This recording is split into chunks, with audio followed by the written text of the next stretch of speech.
Lived experiences with fetal alcohol spectrum disorders. Julie. My name is Julie Gilo. My second husband and I moved out to Seattle, Washington, and we became foster parents. And we have since now adopted formally through the courts 13 children, informally close to 10. So we do have a lot of children, and now a lot of grandchildren and 6 great-grandchildren. We had Faith and 2 more daughters, and my husband had 3 children. And then we came out here and we were foster parents, and these first 2 boys were out of control. And so everything that we tried with the first 2 boys that we had tried with our other children just wasn't working. And so my second birth daughter had gone to a health class where the speaker was talking about fetal alcohol spectrum disorders. And she came home with this packet of papers and she said, "Mom, you better read this." So I started to read it and I'm going, oh my God. I called the social worker and I said, "Is it possible that their mom drank?" "Well, yeah." And I said, "Well, have they ever been assessed for, fetal alcohol spectrum disorder?" "What is that?" I thought, oh, now we're really in trouble. I don't know what it is. The social worker doesn't know what it is. And in the packet, there was a business card for the newly formed FASD PN clinic. I called the number. I asked if we could get put on the list, and they did. And we took the boys in because we didn't have actual documented alcohol exposure, but we did get diagnoses of neurological brain damage. And then subsequently from there, we had probably another 45 foster kids or so after that. All of them, we did end up with mostly documented, alcohol exposure. And so I was taking all of them down to the clinic, for diagnosis.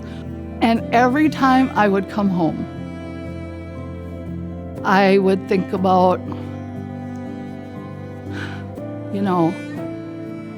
I drank just as much, if not more, than most of these other mothers did when they were pregnant with their kids. I always vowed as a child that I was never going to drink, like my dad. And yet, I was drinking by the time I was 7. I gave birth to my oldest daughter, Faith, 2 days after I turned 18, and never thought anything about it. Although the doctor that, was my doctor back then, even though I was 17 years old, said, "Julie, it's all right. You can have beers. It's okay. It'll help you relax." It was written in the common practice notes in the hospital that when they brought the babies out to the mothers, to the nursing mothers, that they would also bring a can of beer, because they believed that the malt in the beer would help bring in the breast milk. And I know that there are still obstetricians and gynecologists who are still encouraging women. They say, well, if you don't drink during the first trimester, you'll be okay. Or, if you only drink wine, you'll be all right. And I would just keep coming back, to my 5th step and stuff, and really thinking about how much I had drank and going over and over about who my drinking had harmed the most. And so I called her and I said, "Faith, would you want to know, if my drinking had ever, changed anything about, your body or your brain or your learning or anything like that?" She came down to the clinic with me. And when we left that day, I was the birth mom of a daughter with full fetal alcohol syndrome. I had 17 years of sobriety by that point.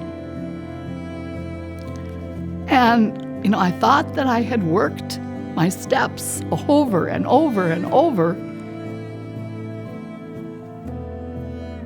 And nothing had prepared me.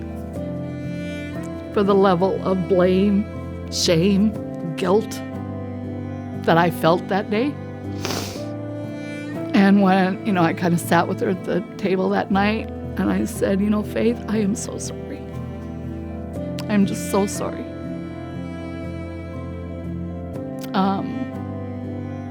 And I wouldn't blame you if you hated me, and if you never wanted to talk to me again.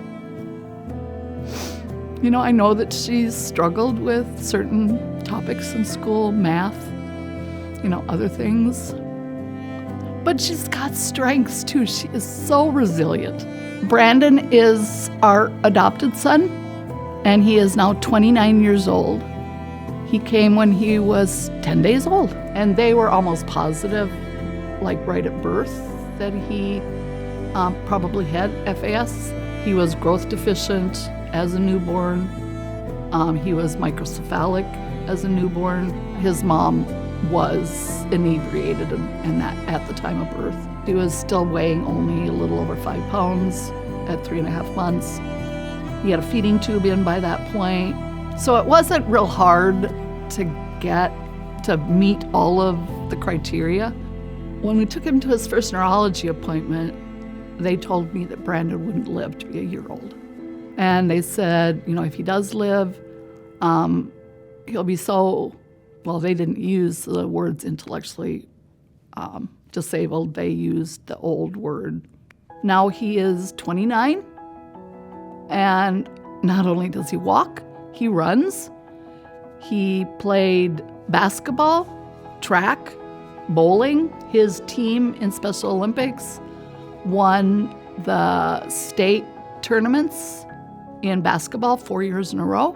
But now his strength is music, and that's his passion. And that's where I want to put my focus today, is that it doesn't matter if you have differences or disabilities or anything like that.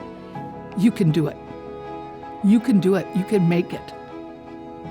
For more information, visit cdc.gov/FASD.